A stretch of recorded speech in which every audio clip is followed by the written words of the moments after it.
Candidate ने ये काम किया, ये काम किया, ये काम किया।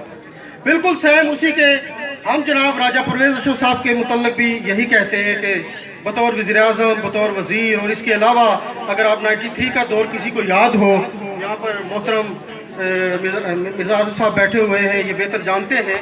अगर उस दौर का जिक्र किया जाए तो उस दौर में भी जब राजा परवेज़ अशरफ साहब असम्बली के मेंबर नहीं थे तो तब भी आपने गुजरान शहर के लिए बहुत बड़े काम किए, बहुत ज़्यादा काम किए।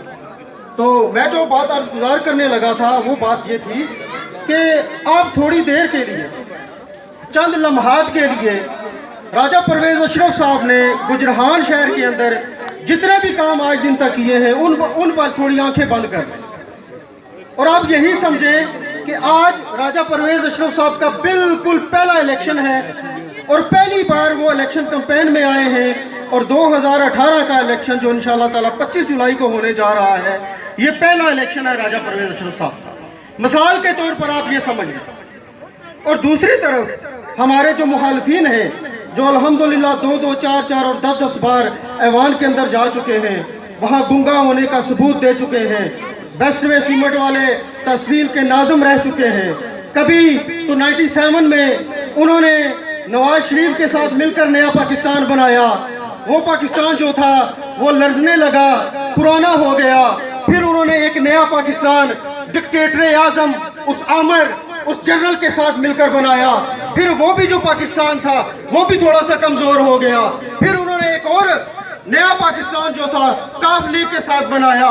फिर वो भी पाकिस्तान जो था थोड़ा सा कमज़ोर हो गया।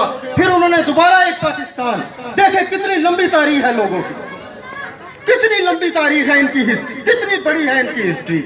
फिर एक और उन्होंने पाकिस्तान बनाया नवाज शरीफ के साथ, वो भी पुराना हो गया और अभी एक अहमद खान के साथ मिलकर एक नया पाकिस्तान बनाने जा रहे हैं। तो कितने नए पाकिस्तान बनाएंगे? हमें तो वही पुराना पाकिस्तान नजर आ रहा है। तो मैं जो बात कर रहा था, मैं वापस दोबारा उसी बात पर जाता हूँ। आपकी हौसला अफजाई का शुक्रिया कि थोड़ी देर के लिए ये सोच लें कि राजा परवेज़ अशरफ साहब पहली बार आए हैं। हर शख्स का बात करने का अलग अंदाज होता है। और दूसरी तरफ ये सोच लें कि एक शख्स कितनी बार सूबाई असम्बली का मेंबर रहा, उसके पलड़े में वो डाल दें। फिर ये कहें कि कितनी बार वो कौमी असम्बली का मेंबर बना, उसके पलड़े में वो भी डाल दें। जिला नाज़िम डाल दें, नायब नाज़िम डाल दें, तहसीली नाज़िम डाल दें, सबको एक पलड़े में डाल दें। और दूसरी तरफ सिर्फ एक कागज के टुकड़े पर राजा परवेज़ अशरफ लिखकर डाल दे। मेरा ईमान कहता है कि वो पलड़ा सबसे भारी है।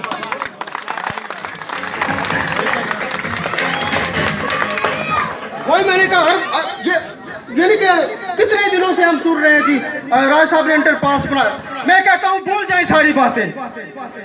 जब हम काम का जिक्र करेंगे तो उसके साथ जो गलतियां होंगी उनका भी जिक्र आएगा। गलतियां होती हैं, हर हुक्मरान से गलती होती है, नहीं गलती होती डिक्टेटरों से नहीं होती। उन बेचारों से कोई गलती नहीं होती, वो चाहे 11 साल लगाए, वो चाहे 15 साल लगाए, वो चाहे मुल्क को तोड़ दे, वो चाहे कोई और कर दे। सियाह ग्लेशियर चीन पर भारत कब्जा कर ले और जब बात करें कि जी जनरल साहब भारत ने कब्जा कर लिया है, वो कहे जी क्या है जी, वहां तो घास भी नहीं उगती। कोई ड्रामा नहीं बना, कोई तारीख नहीं बनी, किसी ने इल्जाम नहीं लगाया कि तू इतनी बड़ी बात क्यों कह रहा है, क्योंकि वो डिक्टेटर था, वो आमिर था, वो फौजी था, इस वजह से उस पर इल्जाम ना लगा। और जो फंदे के साथ झूल गया, आज की मुर्गाबियां कहती है जी ओ जी फांसी लगी गई जी, ओ जी ऐसे हो गया जी। कैप्टन सफदर के कान में किसी ने कहा कि तू जेल चला जा, तू बाद में जरदारी बनेगा। तो किसी ने उसे बात बताई ना, वो जेल चला गया। उसे ये नहीं पता कि आसिफ अली जरदारी बनने के लिए 11 साल बगैर कसूर के जुबान बंद रखकर जेल काटना पड़ती है, तब बंदा आसिफ अली जरदारी बनता है। और फिर किसी दूसरे को कहा कि तू जेल चला जा, तू जुल्फकार अली भुट्टो बन जाएगा। जुल्फकार अली भुट्टो बनने के लिए काल कोठरी में 323 दिन गुजारना पड़ते हैं, तब जाके कोई जुल्फकार अली भुट्टो बनता है। ये कोई इतना आसान नहीं है।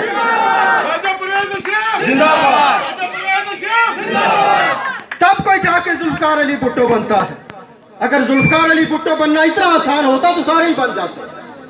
तो इनको ख्वाबें आती हैं, मुर्गियों को इनकलाब की अजानें आ रही हैं, इनकलाब आ रहा है जी, तब्दीली ला रहे हैं जी, जो जान के लोटे लिफाफे इकट्ठे किए, तब्दीली आ रही है। तो हम देख रहे हैं, हमारे बाल सफेद हो गए।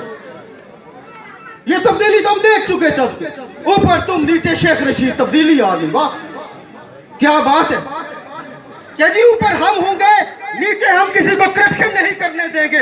ऊपर तू था 28 के इमरान बिक गए, तो कहा था, तो यही कहता है मैं ऊपर हूंगा, नीचे करप्शन नहीं होगी। तो खुद कहा कि हमारे 28 इमरान सेनेट में बिक गए, कहां थी तेरी तब्दीली।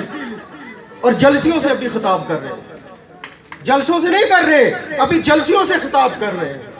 3000 कुर्सी लगाते हैं, 150 बंदा नहीं आता। कहते हैं हम जल्दी आ गए, वो बंदे थोड़े बाद में। तो अर्ज करने का जो मकसद था वो सिर्फ और सिर्फ यही था कि गुजरान शहर के अंदर जितने भी काम अल्हम्दुलिल्लाह राजा परवेज अशरफ साहब ने करवाए हैं, वो अल्हम्दुलिल्लाह उनकी जितनी तारीफ की जाए वो कम है। मैं भी गुजरान का बासी हूँ, आप भी गुजरान के बासी हैं। अब किसी को गिनवाने की जरूरत नहीं है जी कि हमने अंडरपास बनाया, हमने यूनिवर्सिटीज बनाई, हमने गैस दी, बिजली दी, ये किया। हम यहाँ रहते हैं, ये कोई दूसरा शहर नहीं है जहाँ पर हम तकरीर करने आए। राजा परवेज अशरफ साहब की शख्सियत आपके और हमारे सामने है। और अगर मेरे भाइयों, अगर हो सके तो ये मेरी आपसे इल्तमास है, अगर हो सके तो मेरी इस बात को याद रखिएगा। और मेरी बात वो यही है कि आप यही समझ लें कि राजा परवेज अशरफ साहब का ये पहला इलेक्शन है। एक पलड़े में उनकी सारी सियासत रख दीजिएगा और दूसरी तरफ राजा परवेज अशरफ साहब के 10 दिन रख दीजिएगा। इंशाअल्लाह ताला मेरा ईमान इस चीज की गवाही देता है कि आप तीर के अलावा कोई फैसला नहीं कर सकोगे।